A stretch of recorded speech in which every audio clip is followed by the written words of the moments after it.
All right, it is 7 o'clock on June 11th. We will open the Jericho Affordable Housing Committee meeting. I will start as always by reviewing tonight's agenda.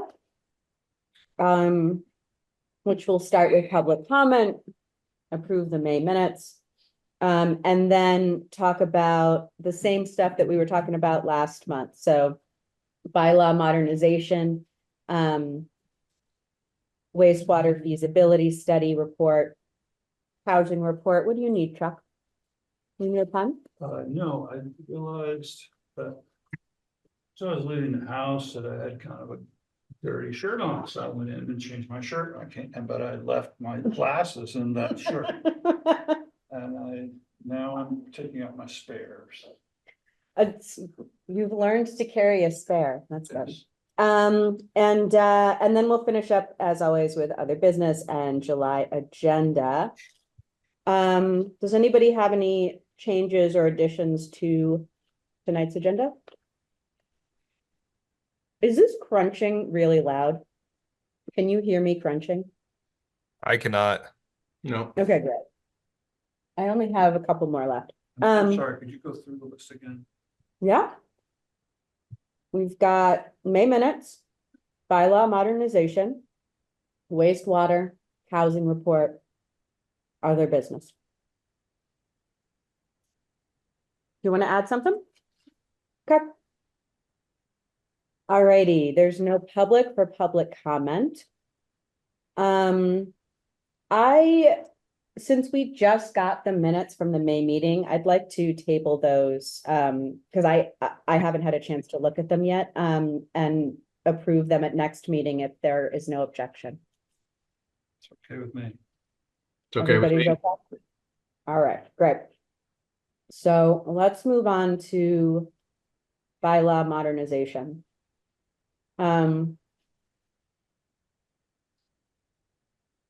So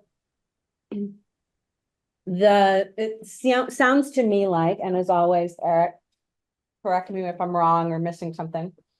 It sounds to me like we've got maybe one more planning commission meeting of kind of going over the regulations as they exist now and offering some general feedback based on about what you'd like to see based on the 4 discussions up till that point. And that's what will happen at the next meeting. So table of uses and process, DRB review stuff, and like a couple of that kind of thing. And then I think feedback from planning commission and discussion about what they'd like to see. And then David and Linda will go through and create a draft, like a red line corrected draft of all of their edits. That is my understanding as well. We're going to look at, we've gone through the current bylaws for the village centers and their sort of general positions in them. And the next step is to start looking at this. We said the table of uses, what's there, why is it there? Do we feel a need to change any of it? And what the changes might look like. That then gets us into the stages after that of, okay, let's rewrite the parts we need to rewrite. That's my understanding of it as well. Okay. So I've got 3 kind of guiding questions that I want to answer tonight, but before I launch into those, having watched or participated in those meetings, I feel like I've heard a lot of the things. I feel like many members of the planning commission and David and Linda are saying and thinking about and prioritizing a lot of the things that we've been talking about in this room, which is nice. It's kind of nice that we're not at odds, I think. Is there any, and again, I've got kind of 3 guiding questions if we want to launch into those, but I wanted to provide a space for folks to talk about what they've seen so far and any kind of maybe concerns or things that we want to keep an eye on as this process moves into drafting the actual changes.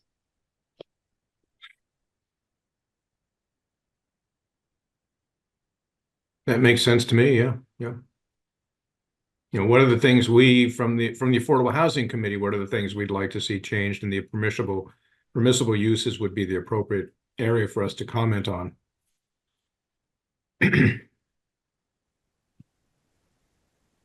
Yeah, I feel pretty good about where the planning commission members are based on what I'm hearing at the meeting.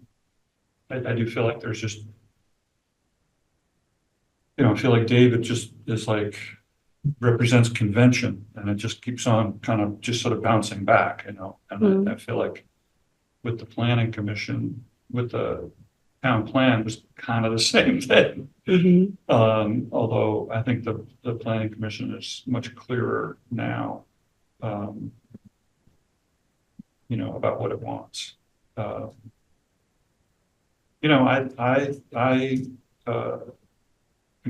support basically what they're doing.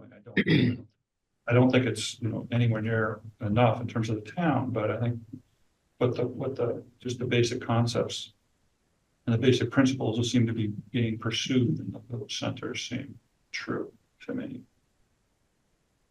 I was also delighted that the 3 pairs of planning commission members spent some time walking around downtown, and I think they, absent, I think really doing that, it's hard, I think, to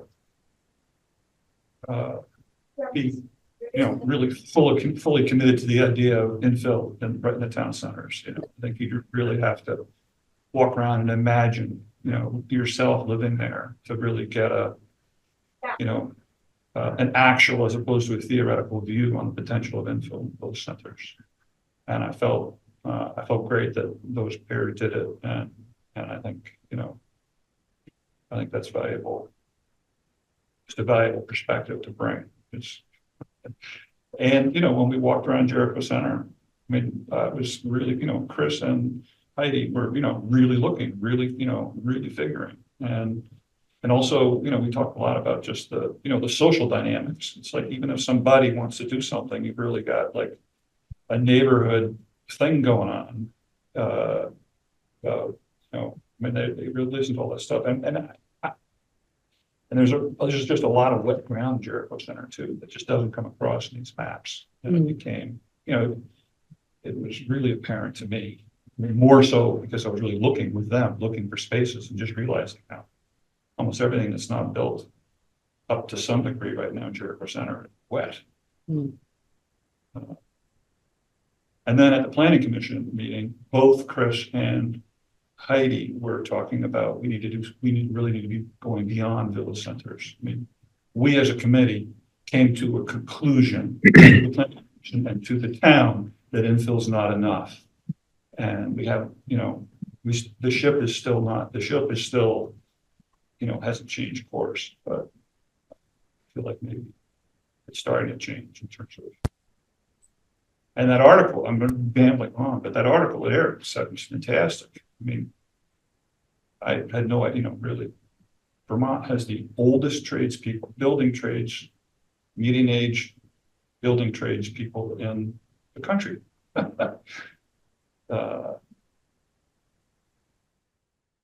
And Eric, were you surprised that the productivity had gone down by builders? Actually, I was, because of all the automation that's available that you get now. Pneumatic tools. Yeah. Buying trusses. Yeah. I was surprised by that. Why that was that way. Maybe it's just because it's that much more difficult now. We're not building a box, 4 walls, and a bunch of 4-walled rooms within. We're doing.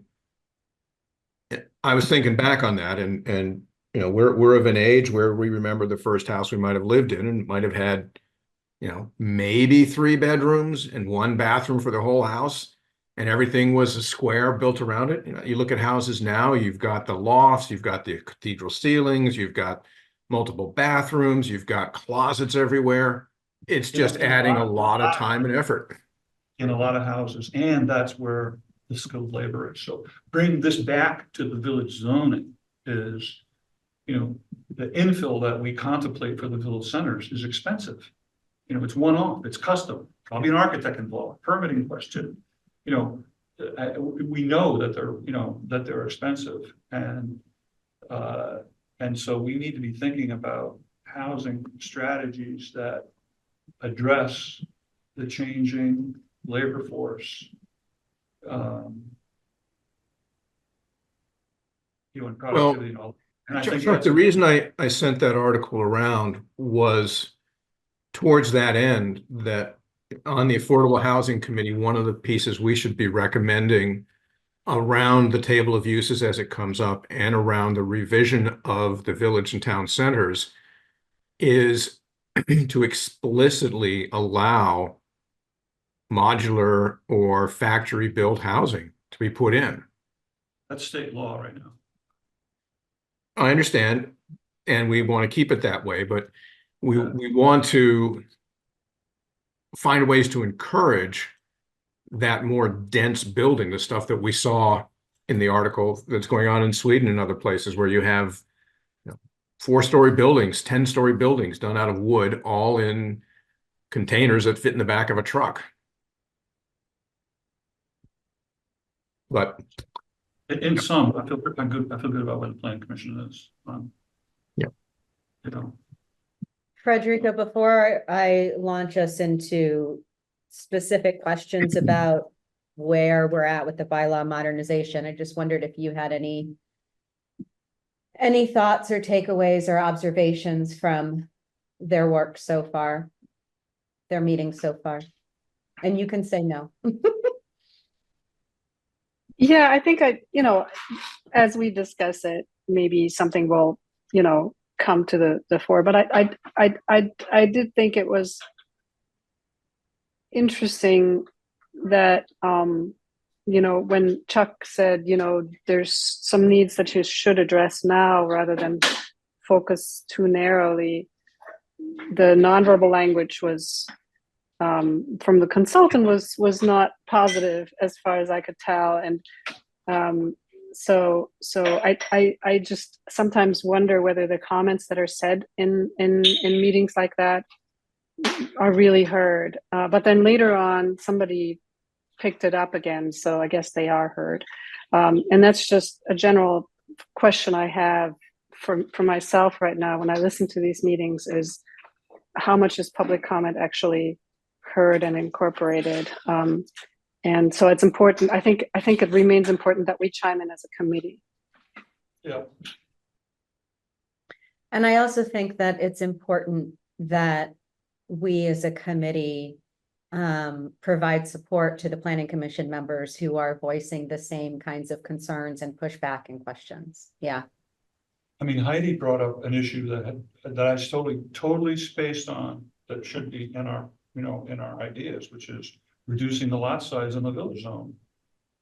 It's an acre. So we have we have most of the roads are these developments that have houses that are on a half an acre, 3/4 an acre, but we have 1 acre zoning. So, yep. That's an easy one. Yep. All right, Richard, anything on your end? No, I'm good. Okay. So I guess one of my first questions is what are the questions that we want the planning commission to assess as they're looking at these changes? Maybe they come to a sticking point, maybe something isn't changed, or there is a big drastic change.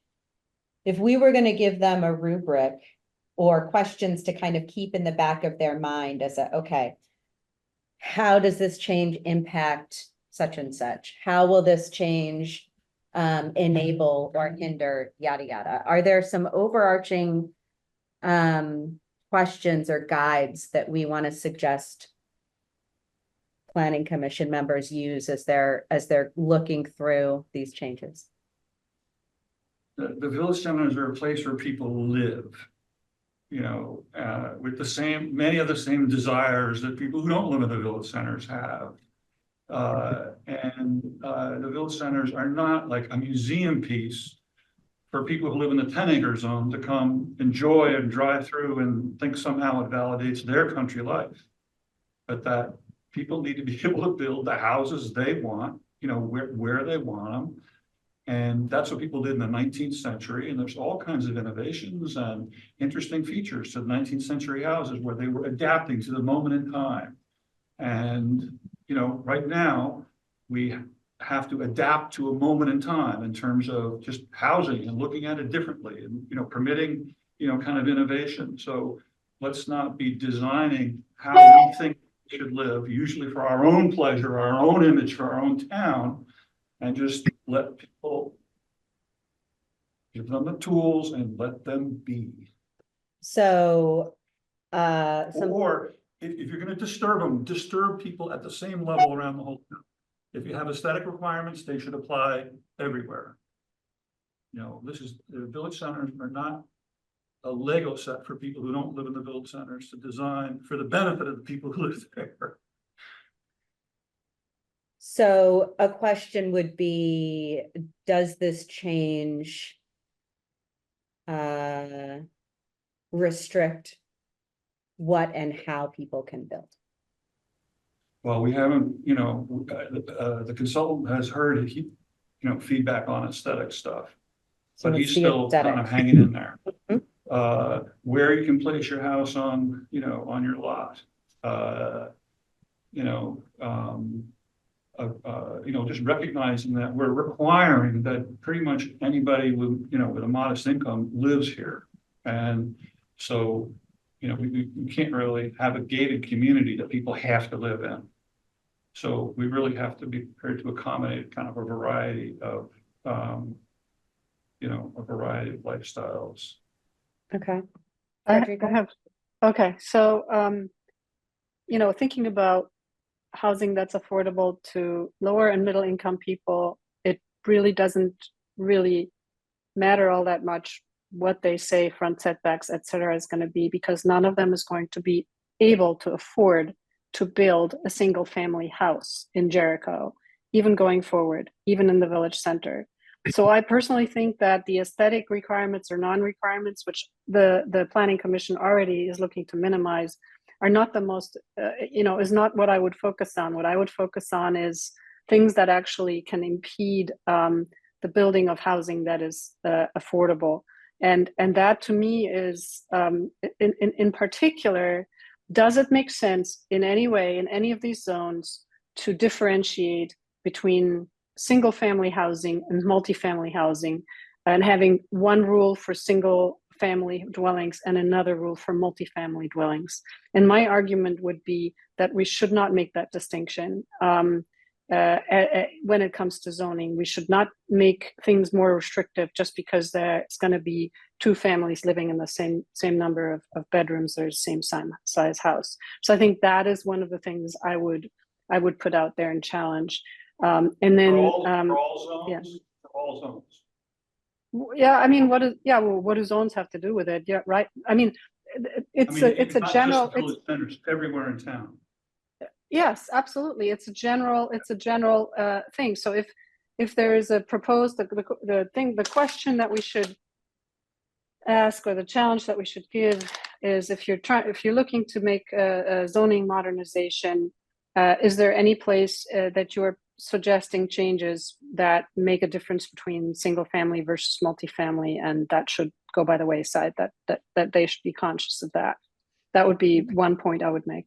And a second point is, I'm no longer sure, what the difference, whether it's sensible to even differentiate between village neighborhood district, a village center district, and the CBZ4. but that's, but that's not really, that's more a general thing than a specific challenge. But the specific challenge or question is the one about single versus multifamily housing in my mind. Got it. I mean, my two simple ones was, does this change impact infill feasibility? So the requirements around frontage and things like that will impact whether you can realistically, whether infill is easier or harder. And so any of those kinds of changes, I think you should be looking at to say, is this going to hinder infill? And also something, Frederica, that I think you brought up, I can't remember if it was during a meeting or during a conversation, but does this increase the cost of building? And Chuck had a really specific and really glaring example of requiring burying power lines. But does this change? And then I guess the follow-up to this would be, if the answer is yes, if this regulation does increase the cost of building, then you better have a darn good reason to justify it that isn't aesthetic, that has to do with safety or something else. But there needs to be a justification there that isn't aesthetic and character based. I like both of these last two better than mine. I think it'd be really important for the planning commission to understand the cost that they're imposing for a particular thing, like having to bury your power line across the road. The planning commission should have a rough idea of what that would cost, or if they have any requirements on windows or doors or whatever.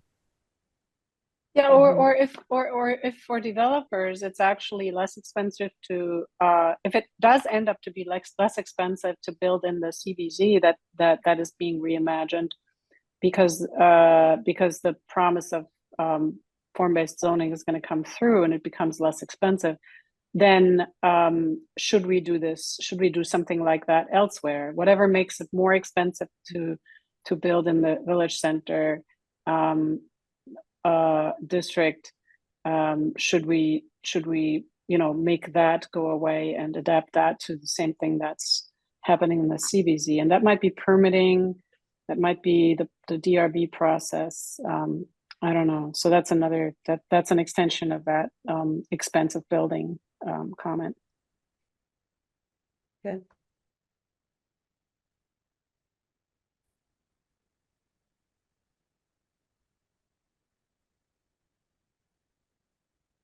We can come back to that if things percolate. Maybe Eric, I'll jump to you and ask you as a planning commission member, is there anything that you think would be helpful from us? And again, you don't have to have an answer for that right now, but just planting, is there something that you would like that you think would be helpful for either the AHC to provide or some guidance to say, I don't know, go ahead. As the AHC, our task is to find ways to increase the range of housing stock in Jericho so that a wider range of incomes can live here compared to what live here currently. As you recall, way back when we started this, we did a study of the town assessed value of properties and found that roughly 30% of our properties did fit into the affordable by the VHFA standards already as claimed. What we noted is that new construction is way out of that range. Right. I appreciate the desire to talk about subdividing acre lots in parts of town and putting things here and there. That's really not going to get us where we need to go. We're going to get where we need to go by making sure that what goes into the Riverside property, because that's where the best land is and potentially what goes along Route 15 from the elementary school to literally all the way to Riverside is provided with the appropriate infrastructure to build on it. You can say all you want about let somebody divide up their property into a triplex and a quad or whatever they want on it. No septic, no water, it's not going to happen. And the best and most important thing we should be doing is the enabling capabilities of water and sewer as being our priority. That to me says all the stuff that's outside of the village centers where the density is present to allow and encourage water and sewer, community water and sewer, municipal water and sewer, we should be saying remove the restrictions there. Put the water in there, put the sewer in there. And if you want to put up a 16-unit building, have at it. But let's stop arguing about the splitting up lots. Let's talk about what is our recommendations for the village center bylaw updates. And that recommendation has to be higher densities than what they're thinking of as being possible, potentially taller buildings, recognizing that 3 stories becomes a limit based upon a fire truck and all of that. But calling for that to be the densest area. And I say changing some of the building codes. What can you build there to be less expensive and ideally something can get built faster? That's where we're going to get our bang for our buck. You know, that may be true. I don't see the problem with allowing people to add more dwellings to their property, no matter where they are. I'm not disagreeing with you, Chuck, but if you only have water and sewer for one house and 3 bedrooms, you can't add another 4th bedroom to it. That's just the simple rule of the way the system works. No, it's not. Not on a 40,000 square foot lot. It's maybe a restricting factor on many lots, but it's certainly not on all lots. And it's really, we are not zoning for water and sewer. That's up to the state. What about you know, I hear you on the pushing the planning commission on wastewater is not, and that's not a good use of our time. They have plenty. We can push the select board on it because they're the ones who are handling this. And we are. Yeah. What were you going to say, Frederica? You know, I do think that's the central point, and it does turn out to be the central point. It just occurred to me when you were talking about the height of buildings. Is that something we should also raise as an issue? I mean, why, you know, fire codes, all that means is that currently the Jericho Fire Department doesn't have whatever it needs, but should that really determine you know, what we put in our zoning regulations? 10 years ago, it was a $5 million truck. I don't know what that truck costs now. A good question. We should know kind of what the potential is. Well, the piece of that question, though, I think that's important is that something that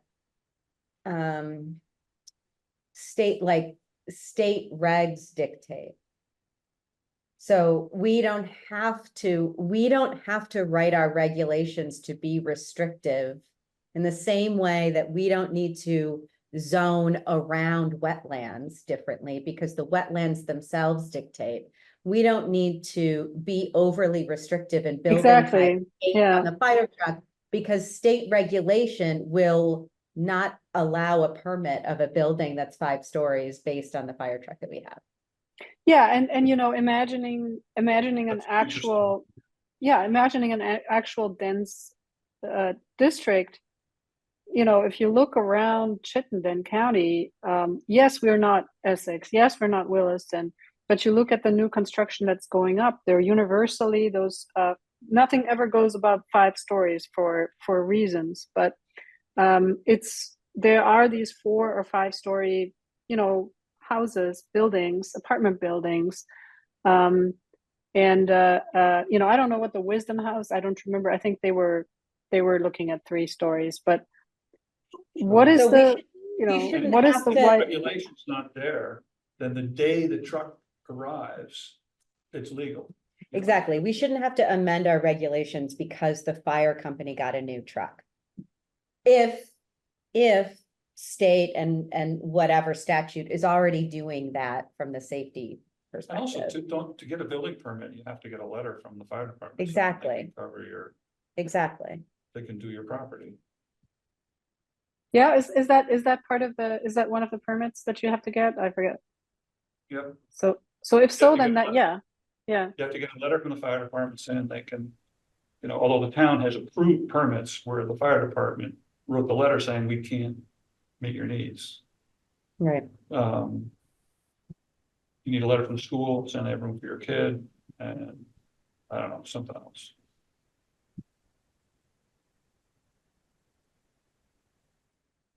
Sorry, I'm taking notes tonight because Wayne isn't here. You're taking good notes, I can tell. I have a really bad your memory time. and I don't want to re-watch.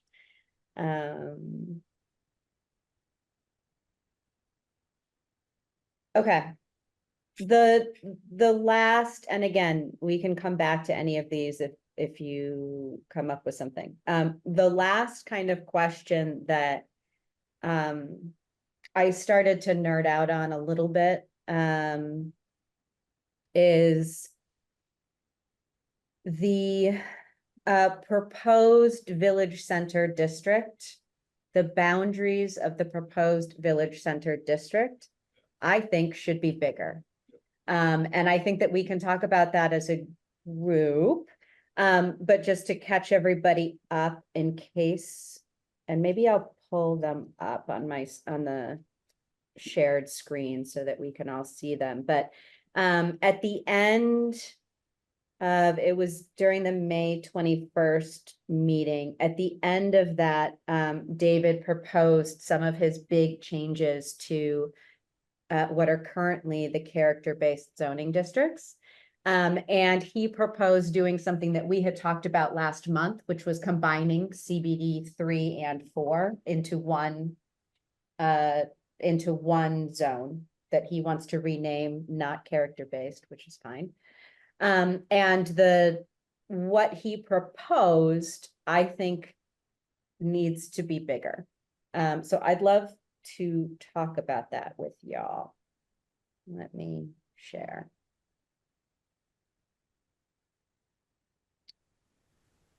This is when when they were doing the town plan. You had a map of a bigger area. This was last month. Yeah, this is the big, making that district larger to encompass more properties than what are currently listed on there. Yes. Yeah. Oh, I got it. Okay, this is not like expanding Jericho Center. No, this is just, so these are his slides. You know, I went back and wandered around over there on the north side. It is amazing how wet it is back there. Where? Like, He said that a couple of times. He said that the northern extension is limited by wetness and wetlands. Yeah. yeah, If you look at that, where your pen is right now, everything above that is really quite wet. yeah. Yeah, that's the river, which is a really Yep. nice natural boundary. So this map, what's in purple here is CBD 4 or CD 4. CBD is cannabis, sorry. Zone 4. And the green is 3. And then red is the rest of the village center. And so he's proposing. What is the yellow? what is the Yellow yellow? is commercial, I believe. Right there. It looks- Right Yeah. here? Yeah, isn't that the store? Uh, Store in the bank. I think the store isn't the store set back a little? It's that Yeah. building that's behind it. This is the store and this is the bank. Yeah. What is So that it's yellow? just. I don't know. I recall he said it was commercial because if on the section when he looked at Jericho corners, yellow was either government or commercial. Anyway, so you can ignore my little green, I'll talk about them in a minute. You can ignore my little green things, but so this is what he's proposing is this purple would be the new district. And it is a combination of all of CD4 and most of CD3. And SJ, just to remind you, that black dotted line is the state designated village center district. Correct. Yes. Yes. And so the state designated village center district comes with a specific meaning outside of our regulations. That is where where the state and the regional planning office wants most of our growth. And so a lot of times when you're asking for funding or proposing to put things in a location, it being within the village center district is important, or the state recognized village center district is important. And that's exactly right, the black dotted lines. So there's a couple of things here. Here's my list. Too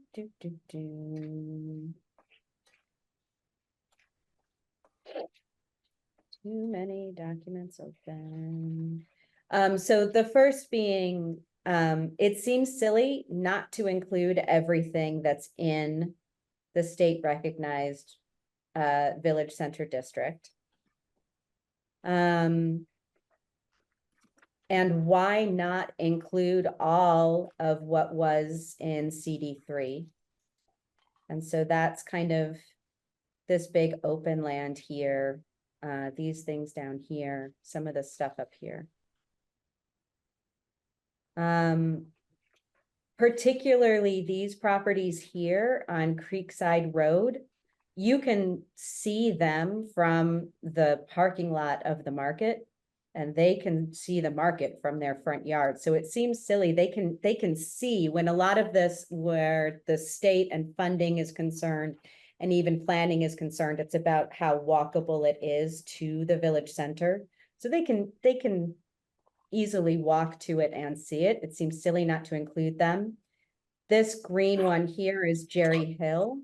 So that's affordable rentals through Cathedral Square. So both age restricted, and I think there's a disability component to that too. But including them in this district would make sense in case they want to. We know that there is a need in case they want to expand. I also think that these two places might easily want to hook up to a potential wastewater infrastructure project that might happen here. So not including them may limit funding and ability to be able to do that. Another thing is, again, when you're looking at when you're designating village centers, and then eventually what I think the town would like to do is apply for a neighborhood designation, which means that you can skip a bunch of the Act 250 requirements. And if a developer is doing a mixed income development at some percentage, then they get no permit or no permit by right, and they get to I don't know, 50% all of the fees, and there's all of these bonuses for neighborhood designation. Neighborhood designation, the area for a neighborhood designation can be 1/4 of a mile, which is what this line here is, 1/4 of a mile from the boundary of your village center. And so you would think that maybe we would want that boundary to be a little bit broader so that we can have an even larger area that's eligible for neighborhood designation status, and for some of these future development benefits. The other thing I'll say too is that there's, it gets cut off here, but you follow this river around and there's a natural boundary right here where the bridge is. So when you look at, if I switch, yeah. So this is from the wastewater feasibility report, which we'll get to on the next agenda item.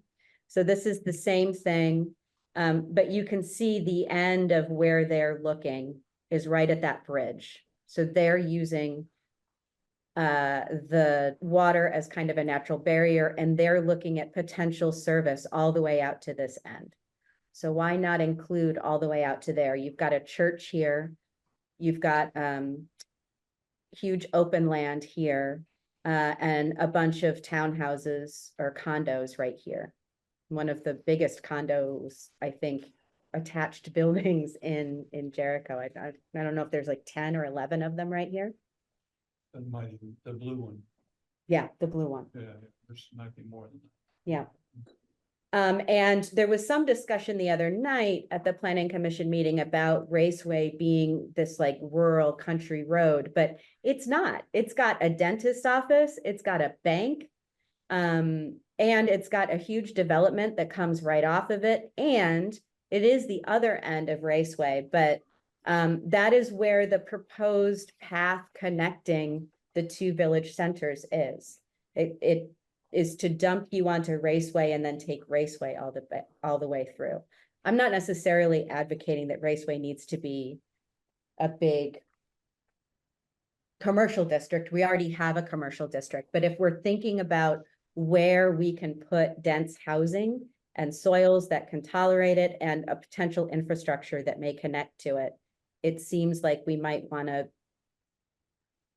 push out this border a little bit. Even the foothills has more houses than Jericho Center. Yeah, and man, would the foothills love to connect to a wastewater. But anyway, Yeah, um, absolutely. so I've done a lot of talking. I want to open it up to the floor.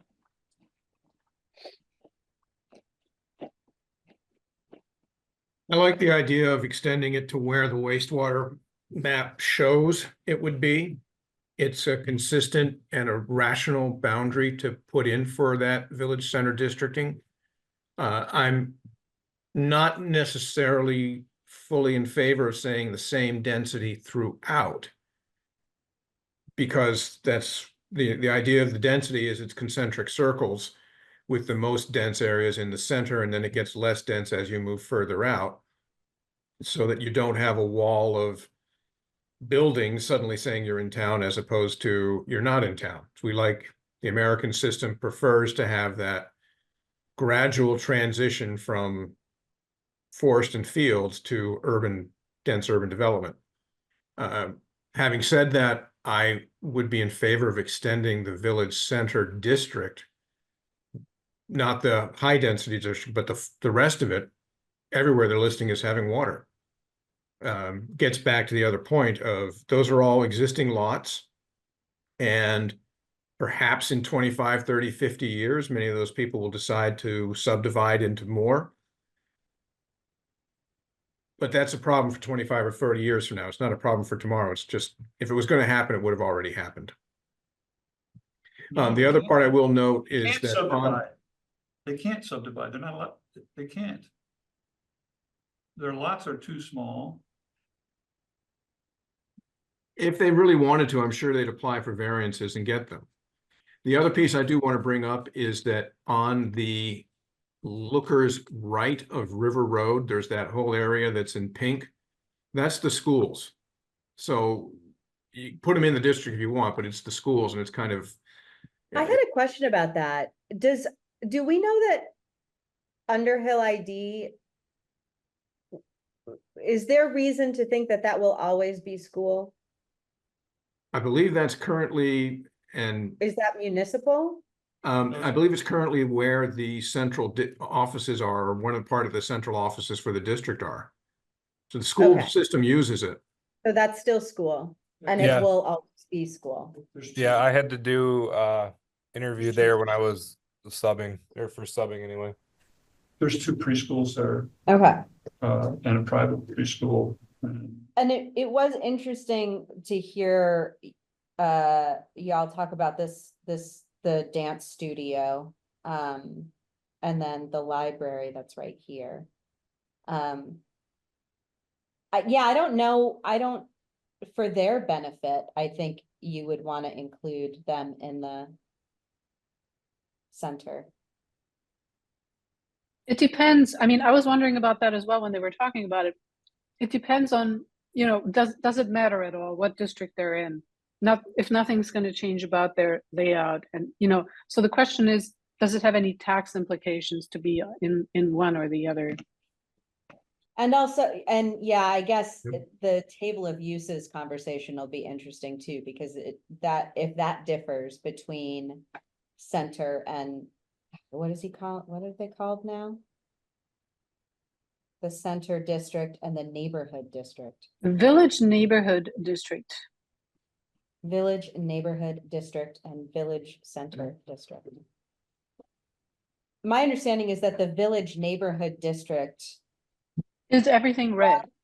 Everything red Yes, is everything supposed to red, be. but is that the same, will that be the same zoning as the other two village centers? I guess not if it has a different name. And that's one of the questions I had. It's like, why do we invent yet another district? Well, he's What is getting it? rid of one of the districts. In there, but in the general zoning regs. So he's getting rid of CD something. He's getting rid of CD3, right? Mhm. Yeah, but this was formerly village or village center. So now we're gonna have village center, and village neighborhood. Yeah. No, I think just a village center and village neighborhood. I don't think there's a third. He's getting rid of the third category altogether. So he's saying that, no. The village it's not neighborhood Riverside district. Riverside Village Neighborhood District. Formerly CD3 in Vermont and Village Center. Is So one this is district. this has a different set of regs than Jericho Corners and Jericho Center will be under. They will be village center districts. And that will be those two will be different from this and this. I think.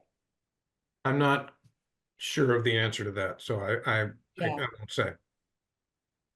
Although he does have in his photo there of the Village Center District is Desso's. Is what? The photos on the right side, the middle one, that's Desso's. That's a good point. Right, that's kind of the traditional village center district as it exists now, is like Jericho Center, right? Well, Yeah. I guess we'll So- find out next week. Okay, so question on the floor is, this looks great, we don't push.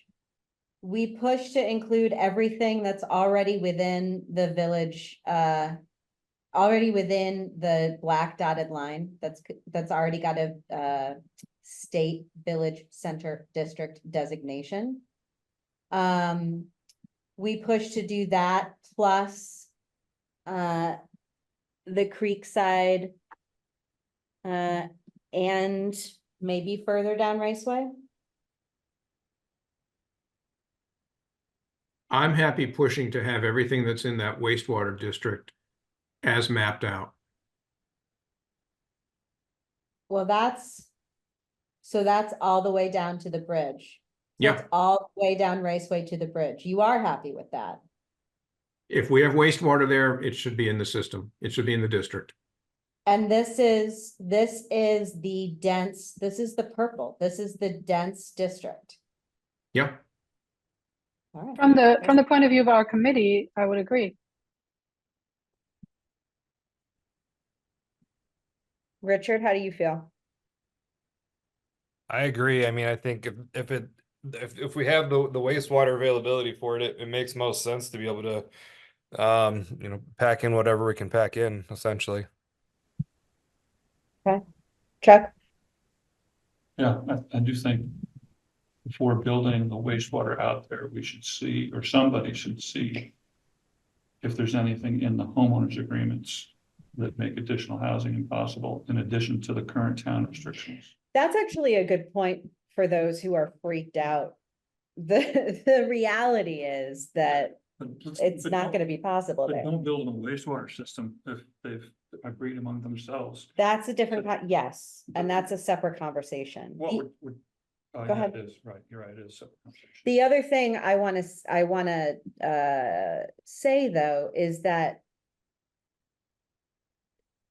so they've mapped out this whole thing. We may only get this part built.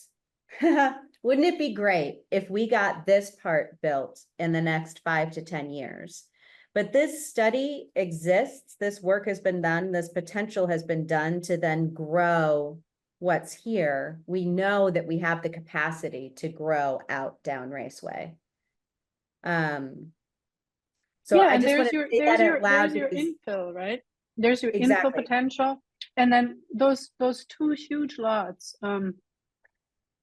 I think is one of them kind of the mills, the form, not Mills Riverside Park, but like where there used to be in like an airport or like an airfield. that's But here. Mm-hmm. And I then mean, is, who knows what's going to happen to those big lots? At some point, you know, somebody might want to convert them, either conserve them or convert them, and you know, it would be nice to have the system in place to let them do whatever they want on there. okay, The only thing I would mention is to the point on HOAs, I think the Valley View Circle is an HOA, but the other ones on the other side of Raceway, I believe, are not. this one is, these are not, Yes. and these definitely are not. Yeah,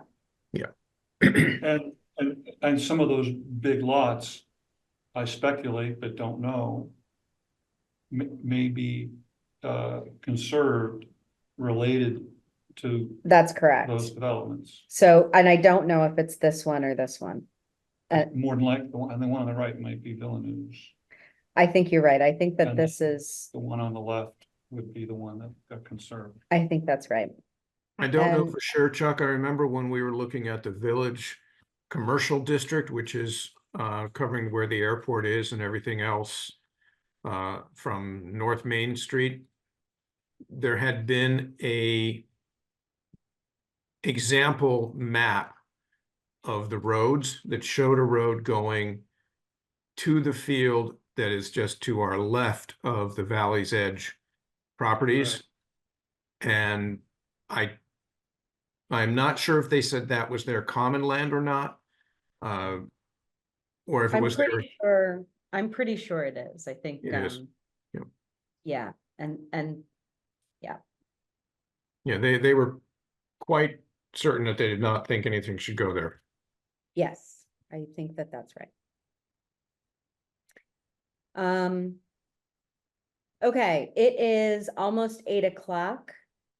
I am happy to close out this topic unless there's something else bylaw modernization related.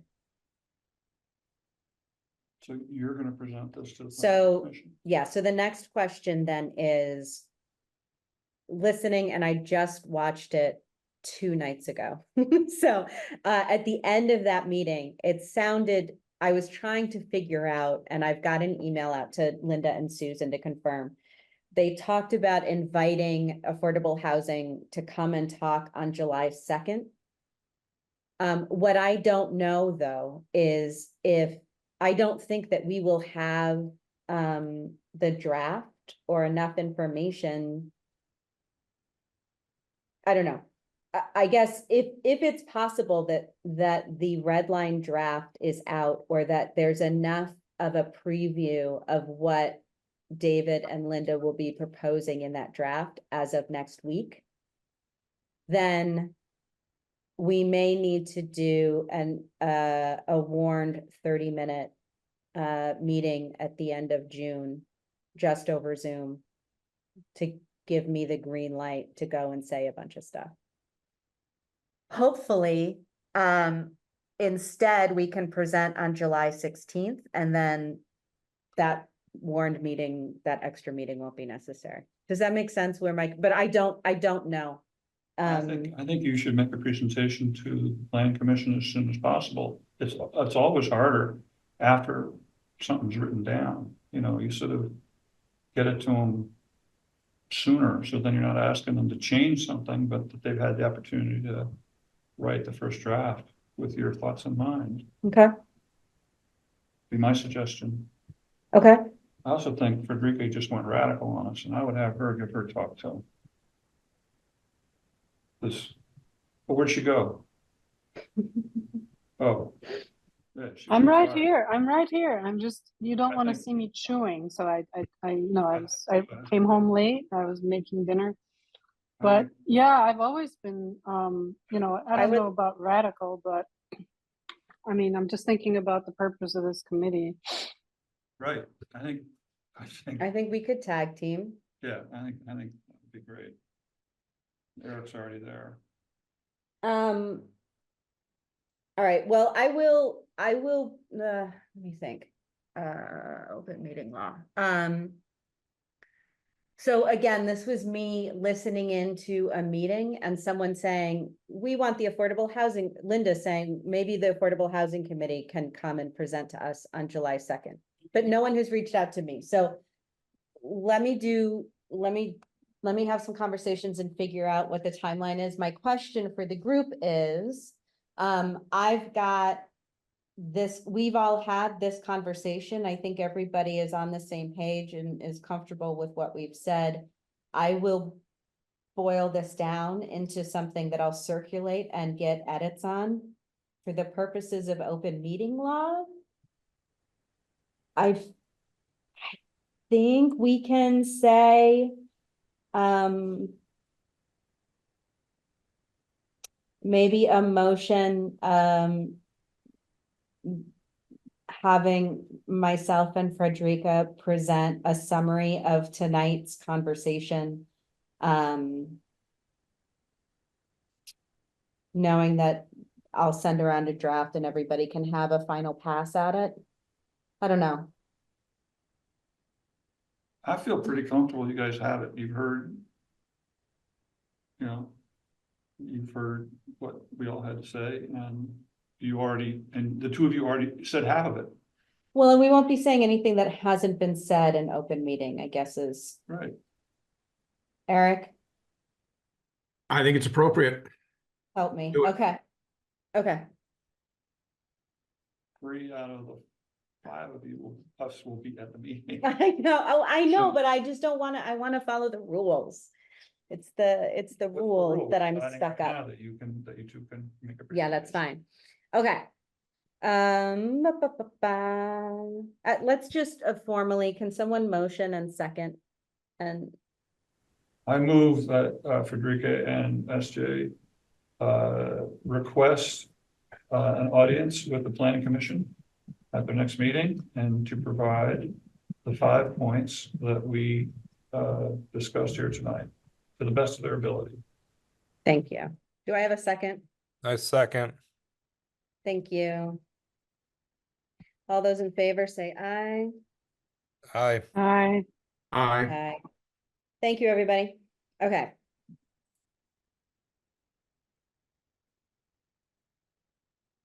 Okay, I'm closing out that topic. I'm moving us on to wastewater feasibility at 8 o'clock, and it's 8 o'clock. Awesome. Okay.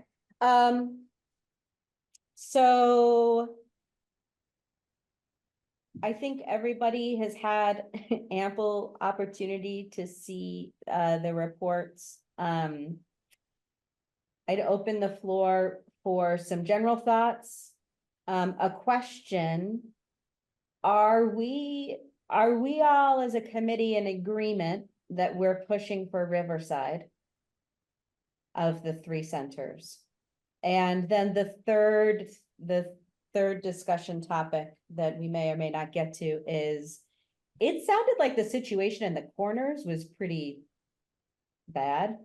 Talking about over 50% of the leach fields being older than 40, and there being very little land on most of those parcels to put in a new.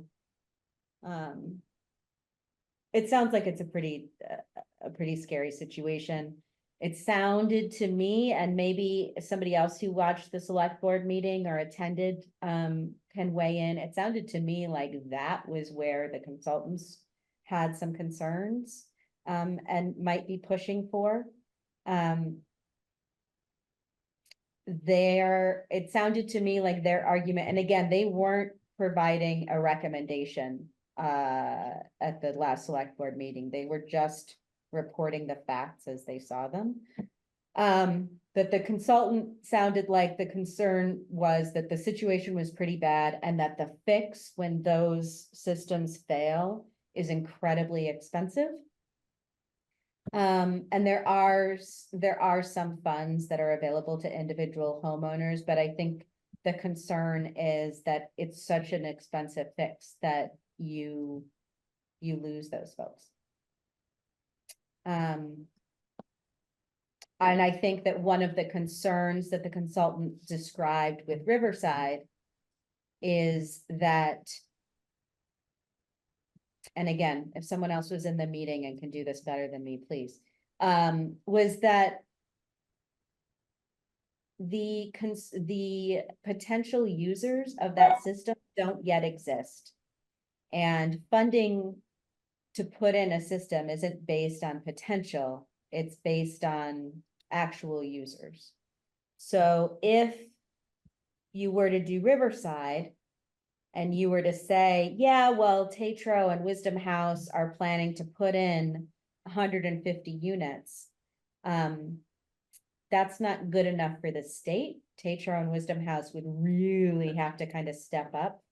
And it just sounded a little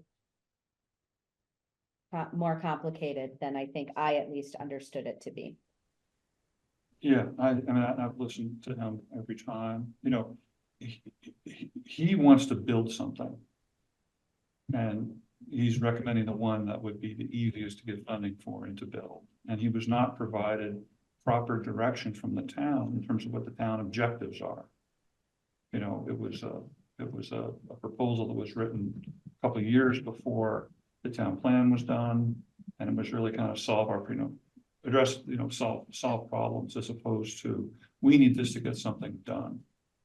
And I think he's drifting towards, which is not to deny the issues in Jericho Corners, but I think he just has that, and I think what he was talking about was federal funding and financing for Riverside. He also said that Riverside was income qualified as opposed to more income qualified, than the other two. That's right. I think this is where leadership comes in personally.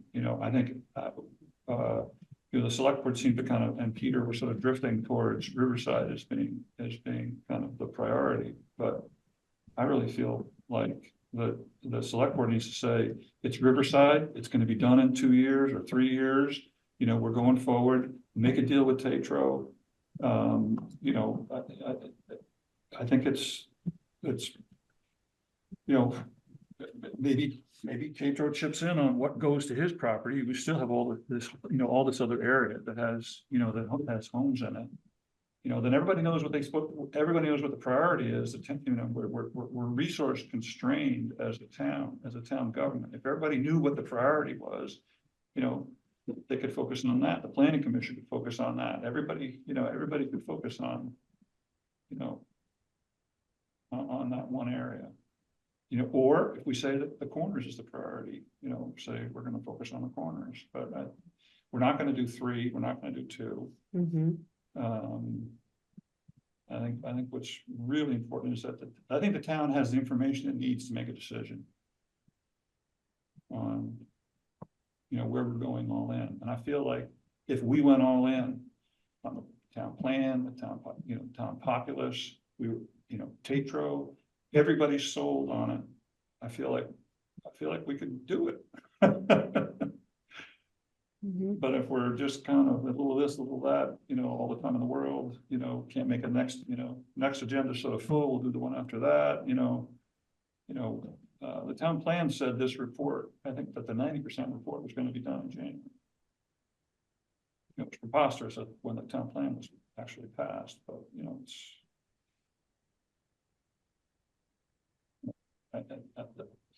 I think the housing committee, planning commission, we all need to really go to the, we just really, it's really simple. It's like one line, okay? The priority is we need wastewater for 250 homes to service, this area.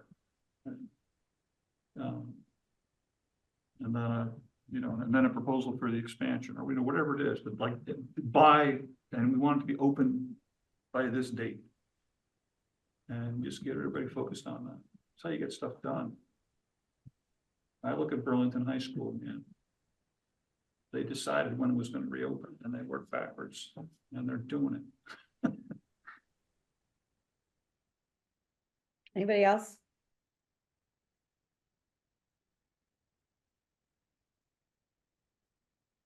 Well, it seems that just, being naive about this, again, just thinking about our committee, the greatest potential for affordable housing exists in Riverside. So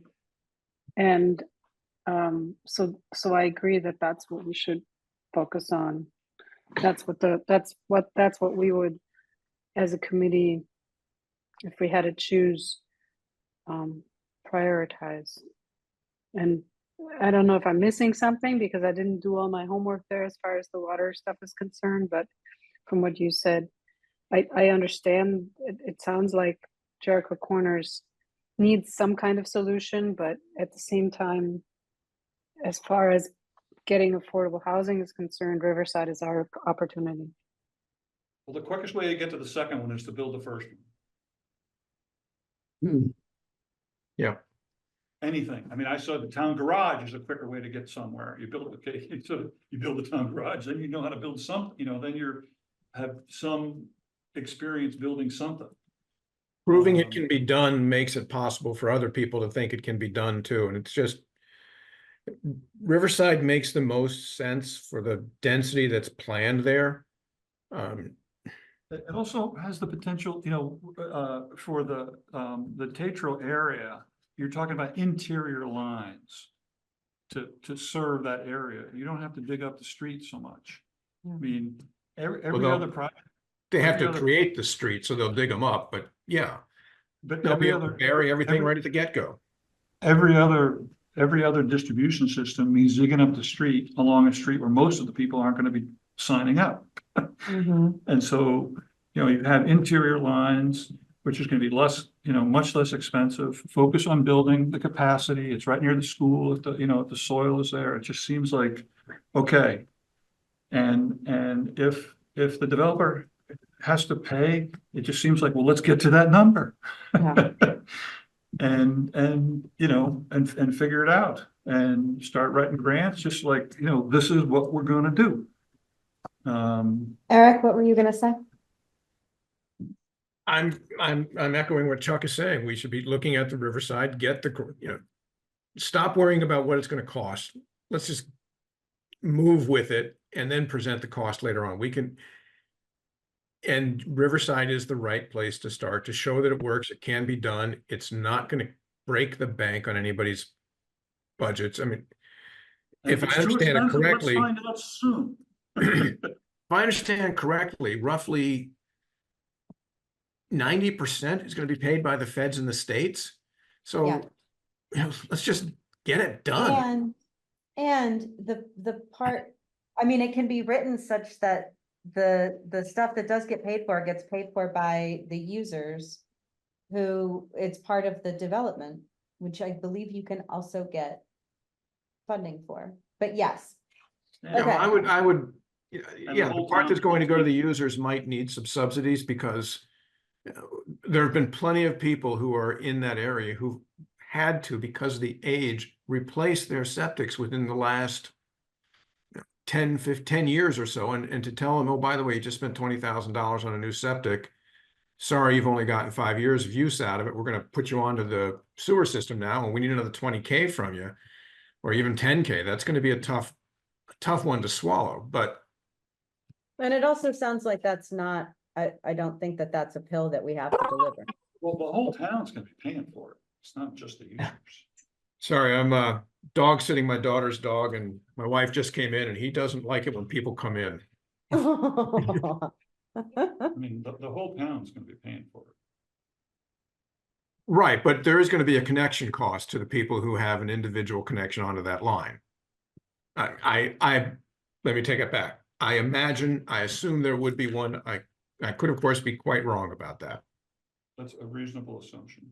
But I think from the conversation at the select board meeting, it sounded like it can be however we design it. It's also politically the easiest because people don't live there. Yeah, yeah, they don't yet. You know, live there. it's like one of the, yeah. But it's the hardest to get the free money for, because Right, you can't prove that the system will be used. so that's why you have to work a little harder. Yeah. Be a little more creative, you know, to find that out and figure out how many you have to add in. I mean, but, you know, It's a bit of a catch-22, isn't it? I mean, you know, where is it going to be most useful? It's in an environment where you can build new construction, but then you can't prove that you've got a buyer for everything yet. But it's Chittenden County. I mean, if you build it, they will come. I mean, that should be an easy argument to make. Yeah. But a lot of that's going to be Tetros' issue anyway. He's the one who's building it. All right, so if he wants to put his development in, he needs the wastewater. And whether he builds the cost into his units that he sells, or he gets discounts, or however it is, he's going to be carrying the majority of the cost, which then be passed on to the first homeowners. It's the rest of the people on the system that have to connect that's going to be the issue. Getting them to say, yeah, I'm going to have this on my yard And again, I think that one of the reasons that Riverside is so attractive is because there's a large enough group of units that will sign up in the beginning because they're new and don't yet have a septic system, that it's not going to require to start. It's not going to require folks who already have a system to sign up. right. And then once their systems die out, they're gonna be like, oh, I'm so happy that this is here and I can connect into it now. So, you know, I think what happens in every conversation we have, I think will happen in every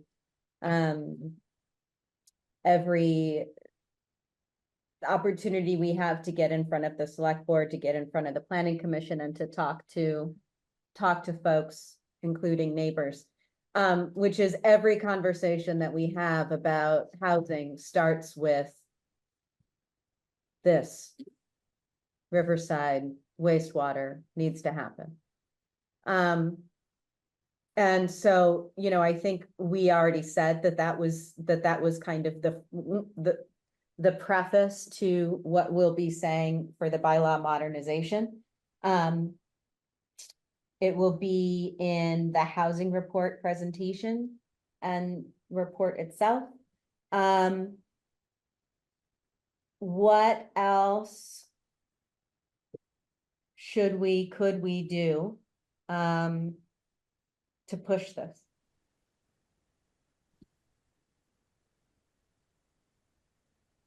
The wastewater. Mm-hmm. I've already met individually with Peter and Eric. Oh, you know, Eric didn't make the meeting, and did I send you what I sent? Mm-hmm. Yeah, I mean, I think we just, I need, you know, meet with the two of them again and just say, what I didn't talk about when I spoke with each of them was the degree to which the rest of the apparatus is not running efficiently. And like that leadership flows throughout a whole bunch of like committees and people. Yeah. I mean, a lot gets simplified once you decide, you know, kind of where you're going, you know, then we know, and we know now that we have this financing issue. You know, then we know, I mean, what a signal to Tetro that we prioritize this, okay, let's really start talking about the financing of it. I mean, it's like, there's a whole lot that starts to make sense once you decide, so their indecision about something that I think we all agree on, including them, Yeah. is creating dysfunction throughout the entity.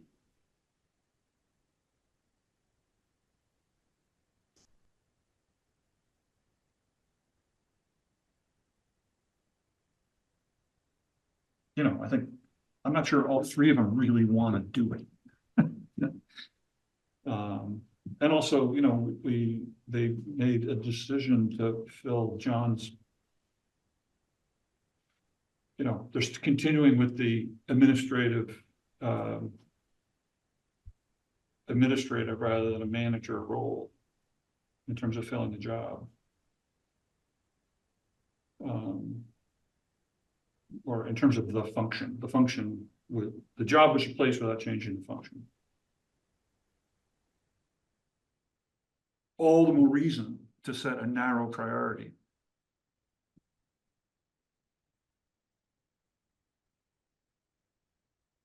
Why do you think there's resistance to do, just because it's gonna be hard? I think it's really gonna be hard, and I think, yeah, I think the town garage is proving to be hard.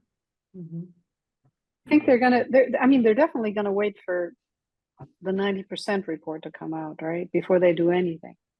I think they're following the process. No, they don't need to. They don't need to. I know they don't need to, but I think that's what they're gonna do.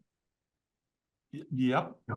And they're gonna I think find so as well, Frederica. I think it's gonna be, they want to see the 90% before they do it. This is just, we're gonna push it down the road inch by inch.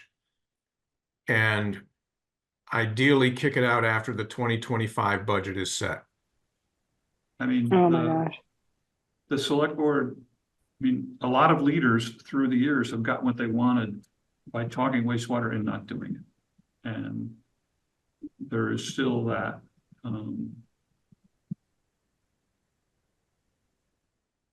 I don't think they're doing this intentionally to kind of push it out just because they don't want to really do it. I think they're just, you know, beholden to a process that they think is in place. And there's these three individuals that, you know, are reluctant to make a huge decision without having, you know, clear town vote in favor of it. My hunch is they're gonna wait for the 90% report, and then they're gonna put it on town meeting, or the, you know, you think, I don't know that they're gonna push it beyond that. So Eric, you think they're gonna push it beyond next town meeting, or whatever the equivalent of that is? They've already Beyond the committed next- to us. They've committed to us in writing that they're gonna be finalizing the next steps 90 days after getting I think the 90% report. So they've already committed to, Next Action. steps. it means they need to delay the 90% until January, but Okay.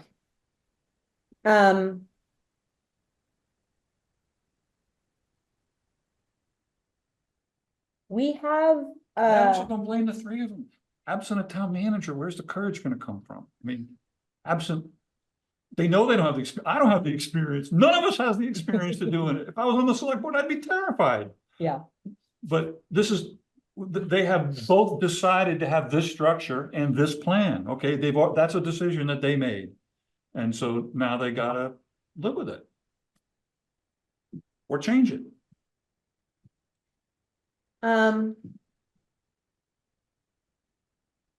I don't think that this is necessarily a good use of our time or our place, but we have the table at the farmer's market on June 27th.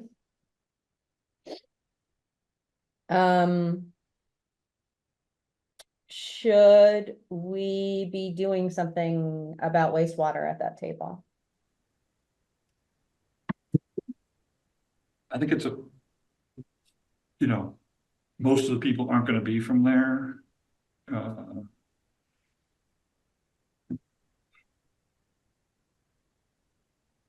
I agree. It's nonetheless, it's an opportunity for the people who are going to be from the region, the Jericho Underhill region, to at least voice support or opposition to the wastewater and the intention. It doesn't just benefit the people who are living in the district that get wastewater. It benefits the entire town. Right.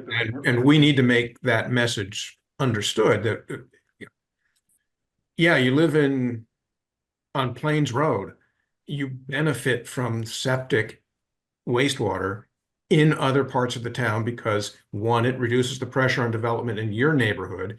Two, it increases the amount of the homes that we have in our tax base, which means your taxes should be at least restrained from further growth. And it allows for greater density of commercial opportunities in the areas where we have septic. And that's, why do you go against that? Well, I don't understand it. This is another reason why the select board needs to make a decision. Because right now we'd be talking about a fictitious waste, it's Yeah. like more fictitious infrastructure. Unless we're trying to convince people to go talk to the select board and, A question for the, well, I don't know who the question would be for. I was gonna say planning commission, but, I don't know. Would be that the town got, funding for a UVM intern and to be part of this bigger project about rural wastewater. And what are they envisioning the work for that person to do? I think that they start in July. I think that initially the idea was to kind of start thinking about this publicity kind of campaign and start doing some of this outreach and messaging. But if what we're saying here is that we don't even have, the select board doesn't even have a specific village center priority. I wonder how they envision utilizing this opportunity. right, yeah, that's another, I don't know whether the town should be communicating with Underhill Jericho Water District. I don't even They get should me be started. Yeah. Talking with the Methodist Church, they should be talking with Underhill Select Board, we could do some of that. I have a simple question that you probably know the answer to. Does the select board right now have the mandate to make a decision? Yes, Like they could do this, like, even following the process, they could wait for the 90%, they could make that call. yes.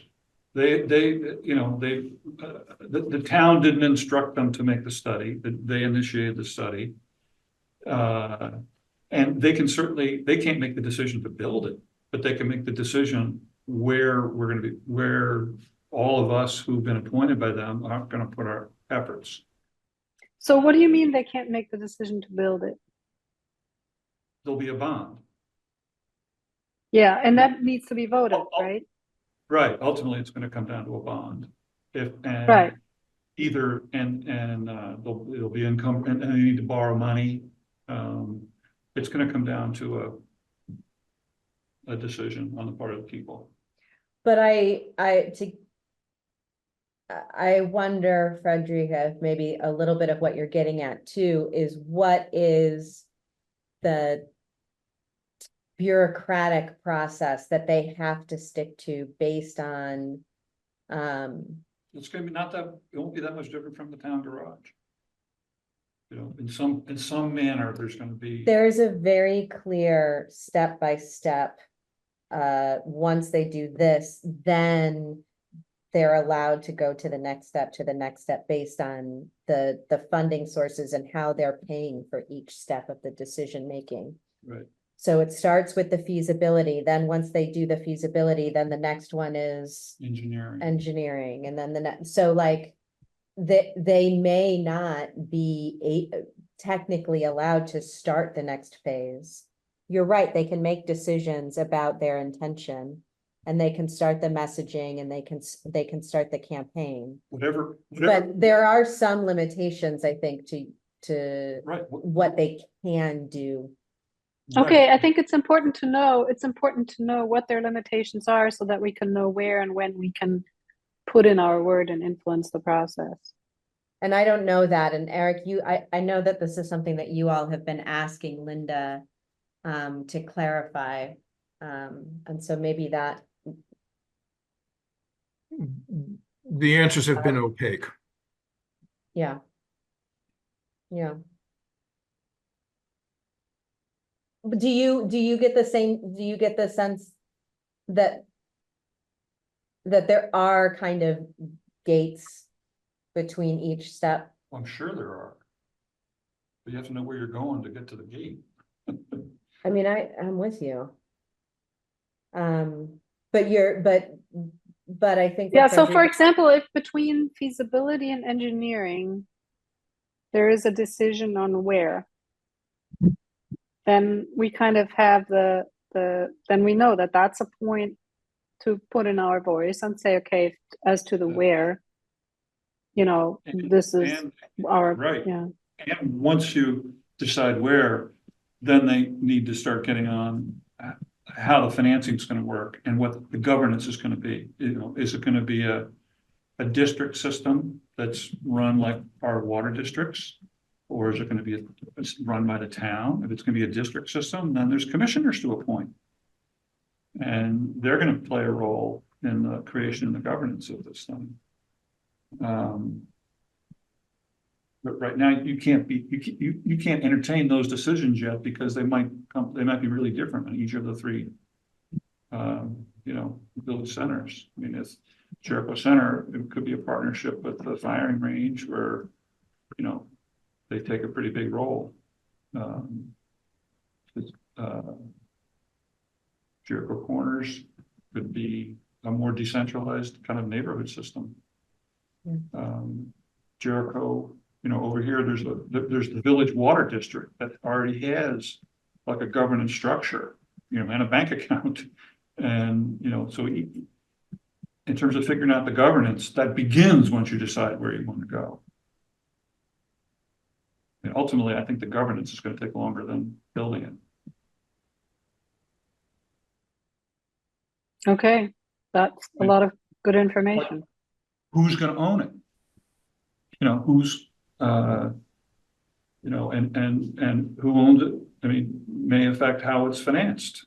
And what is the relationship between this system and the HOAs? You know, are there deals to be made with large HOAs? You know, maybe there's a deal to be made with Foothills. Maybe there's a deal to be made with Lafayette. You know, That comes later. That comes after the decision on where. Yes. I'm just saying that would be in parallel with design. And what about the decision of if? Because I still think we haven't crossed that threshold. I still think we have a decision on that this is actually going to happen in one of those three places. Yes, you have to decide where you want to do it, and then you have to do it for a while and then decide if you don't want to do it in order to get to know. I mean, the town has been very happy being in this sort of never land, because as long as we're in the never land, we get to restrict where people live, because we're going to have wastewater, and we have. So we have to move from that lily pad into, you know, into forward motion.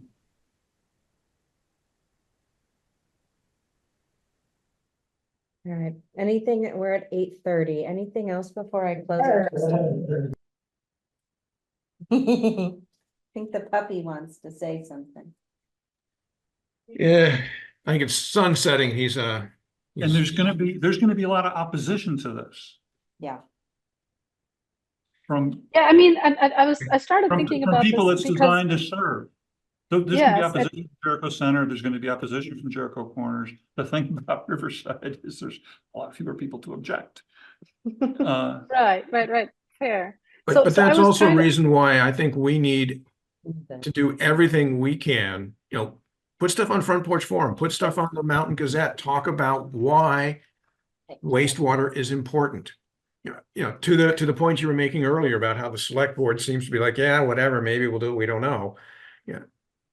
They should be driving the charge. If they aren't, then it's up to basically us and other citizens of Jericho who see this as a need to drive the charge for them. Well, I've met with 2 of the select board members. I've been to the select board meeting twice. I welcome you guys to do that. You can go to the select board meeting and just get in your 3 minutes. And they just need to make sure, somebody besides me and maybe SJ and whoever's already done it, but just a parade of people at the front of every meeting. I do wonder though, is there a, now that the 60% report has been given to the 3 village centers, the topic is out there. We could start engaging in public conversation about it outside of town hall and MMC TV.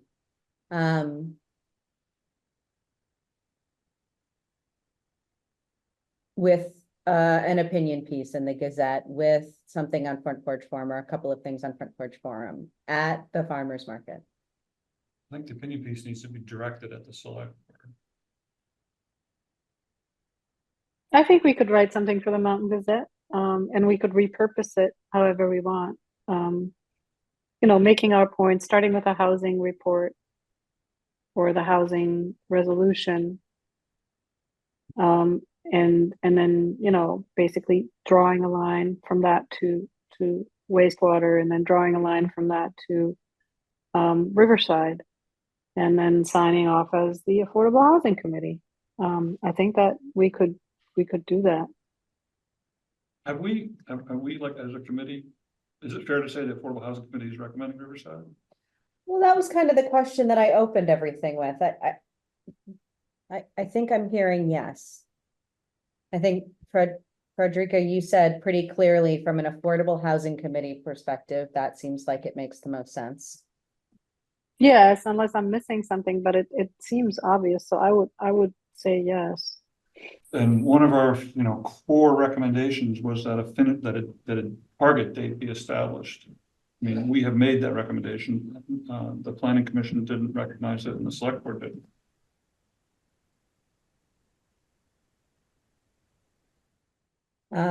Eric, you seemed pretty strongly for Riverside as the priority. Richard, do you agree? Yeah, I think so. I feel like, what everybody's been saying, I feel like it seems like there are fewer obstacles. I mean, obviously the financial part of it, but as far as like getting the people on board, it sounds like there are going to be fewer obstacles, in the way of the process. And Chuck, you're for Riverside, right? So yeah, at least a majority of the committee, all of those present.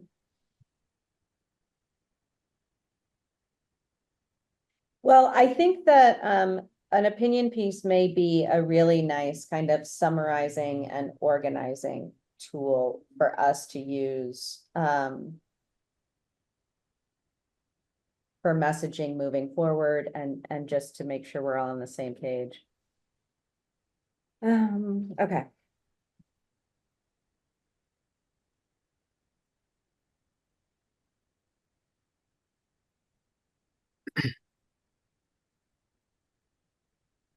All right, anything else on wastewater before I close this out?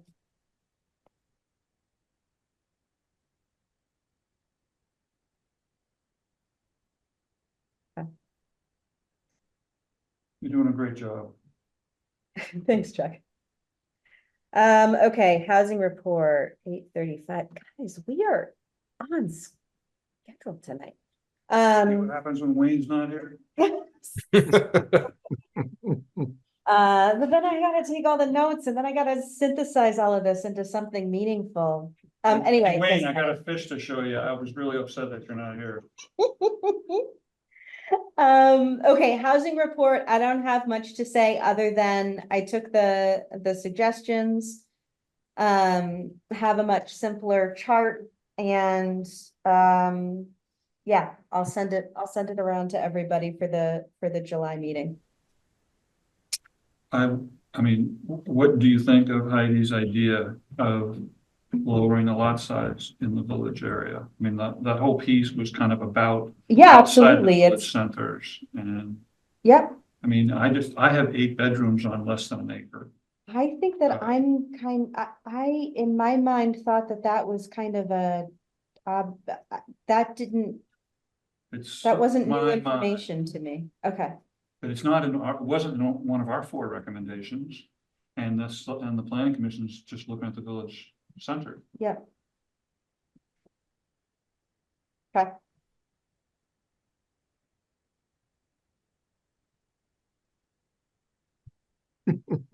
Chuck and I are. Lost your lighting there. I'm just gonna go for a stroll. Okay, I'm usually pretty good at that. well, you didn't jump I in. know, I didn't know. Next time, Right. it's your job. Okay, I'm gonna move us on to liaison updates and other business and the July agenda. I want to get started just so that I can hit a couple of quick things. So, Affordable Housing Committee will be at the Farmers Market June 27th and August 29th. And I'll hound you all with information about that. I know that not everybody can make it. That's when we'll be there. And that's 2:30 setup for 3 o'clock start. And you have to be there the whole time. I think takedown is 6:30. The booth has to be there the whole time. It's not, people can come and go.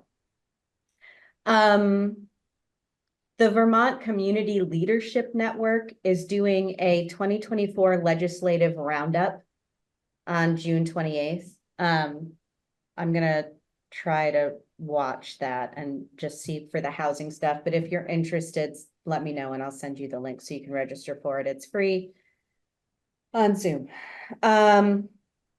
2024 legislative roundup. The group doing it is the Vermont Community Leadership Network. So they're describing the bills that passed or didn't pass. Correct. I'd like to. Okay. Send me that.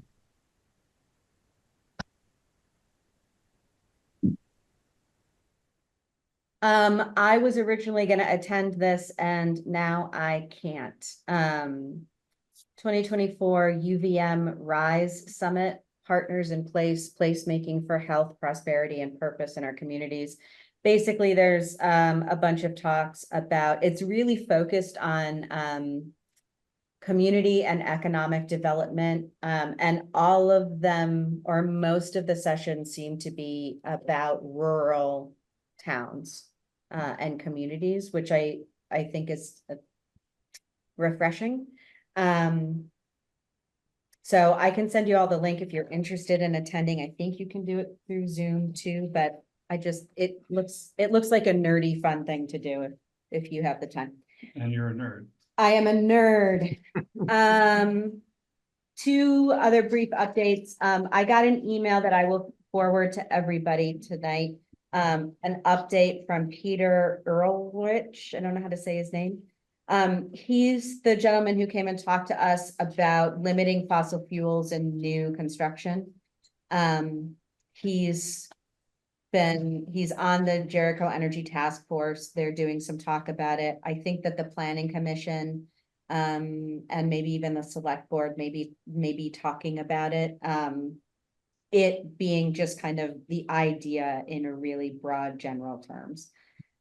So I will send you the update from him, and if you want more information, want to be involved, or think that this is a conversation that the Affordable Housing Committee needs to get in on, let me know. He was the heat pump guy, right? Yes. Yeah. Yep. Okay. Yep. So he's knocking on doors and doing a lot of talking and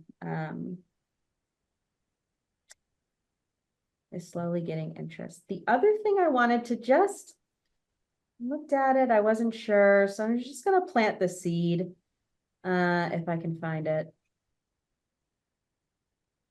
A hazard mitigation funding. Shoot, no, I can't find it. There it is. Interesting opportunity. Building buyouts, they do all the work, the town assumes ownership. Do we have any possibilities? So basically, the state got a bunch of hazard mitigation FEMA money. They got $90 million. And they're looking to spend that money.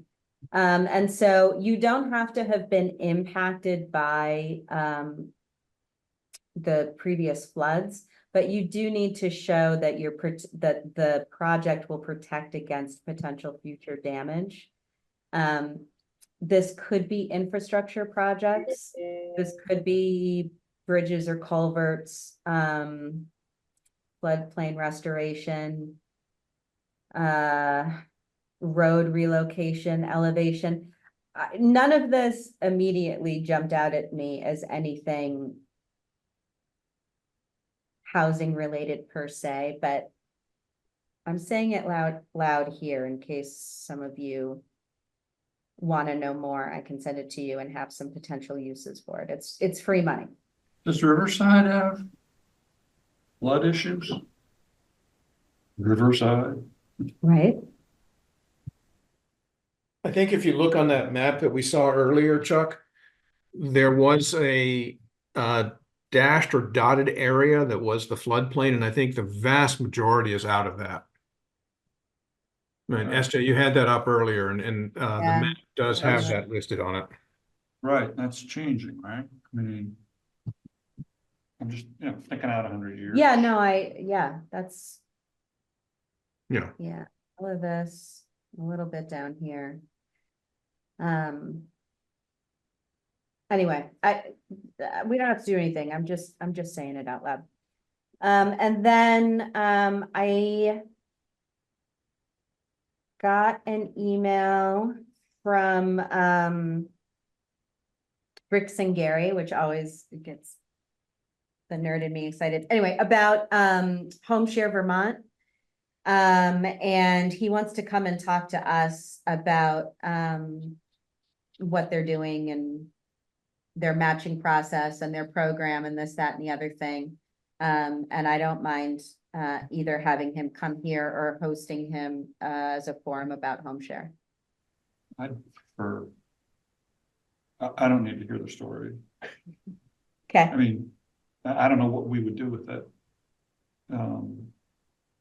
I feel like helping him have maybe we sponsor or something, and then there's a talk for people to come in and learn about it. But I feel like I know the lecture and know the concept, and I've done it. So I'll reach back out to him and see what he's thinking. Chuck, what I'm hearing you say is, yeah, sounds great. Let's not use this meeting time for it. Right. Okay.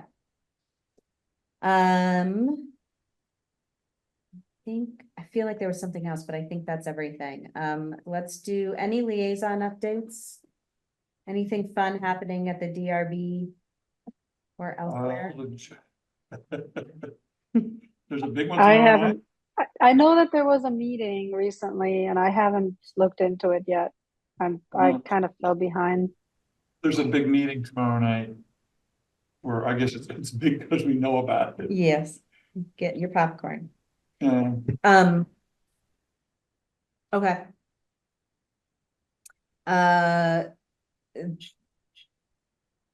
I'm not formally a liaison, but I think it is worth saying here that there has been, a task force, to address Article 6 and 7, and the town meeting.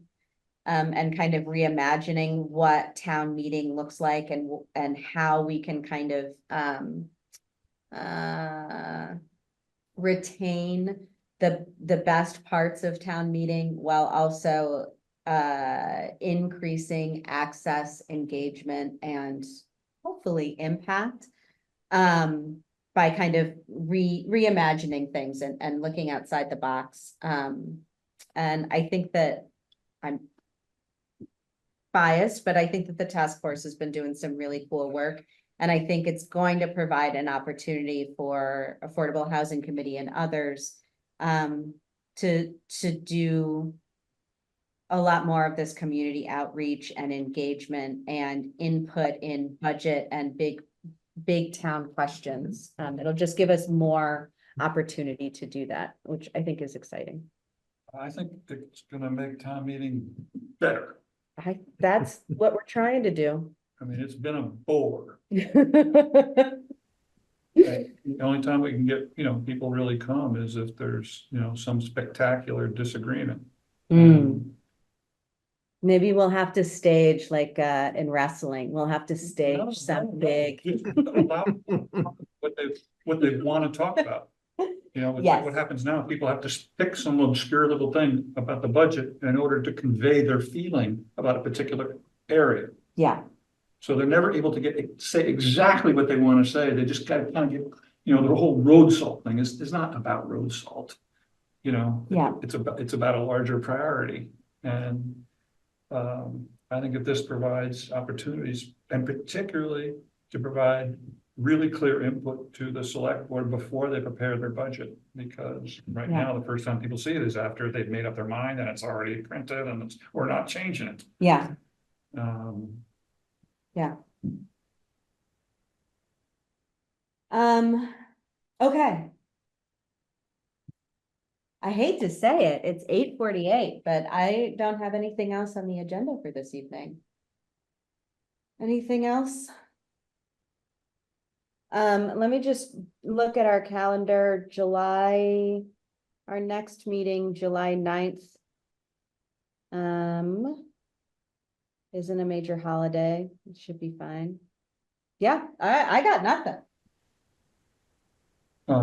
Should we take it upon ourselves to go see the Underhill Select Board?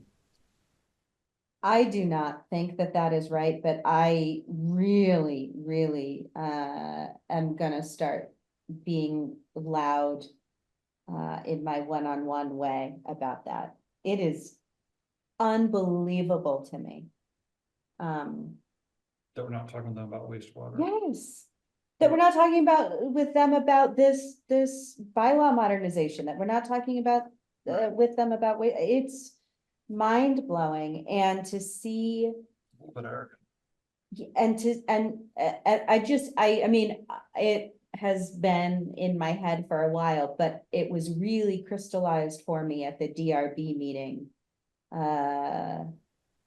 with Tetros property. well, what I would say if I were to go, would be, hey, here's the stuff going on. Maybe you ought to reach out to Jericho. Just want to let you know. Yeah, we serve to advise the select board. Yeah. I don't think that that is part of our purview. But I will, be more vocal about advising the select board and the planning commission about that, because I think it's an oversight. Well, the planning commission could certainly reach out to the planning commission Underhill, right? Yeah. Right, so. It would, so maybe that's our feedback to the planning commission. Is you guys could reach out to the Underhill Planning Commission, just let them know. Those, I don't know how much progress they've made building those homes, the church building those homes, Mhm. but,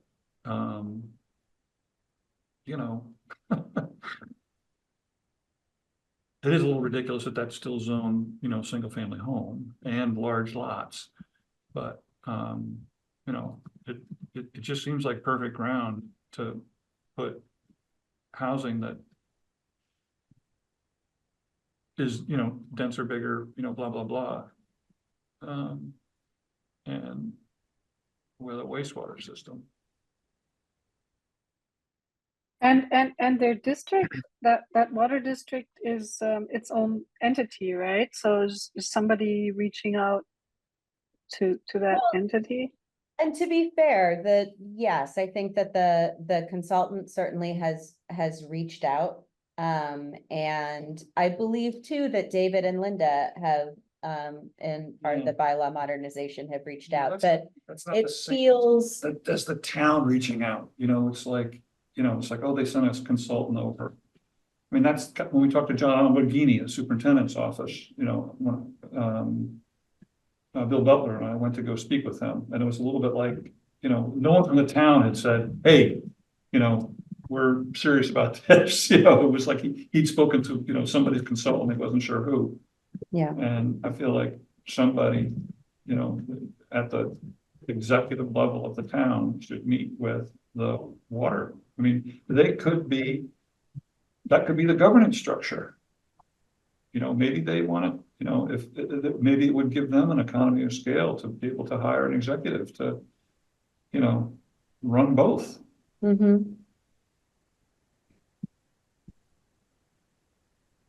Exactly. I mean, they have a All right. billing set. These are their customers. do it, Frederica. No, Make I a mo- agree. I mean, yeah, I'm. Is it okay if I move to adjourn? Yes. We got within 8 minutes of 9 o'clock. So Well, I'm not- The number of times that we have run over, I feel like this is just fine. Do I have a second for that? I'll second. Thank you. All those in favor? I Meeting adjourned. Thank you, everybody, so much. I really appreciate it.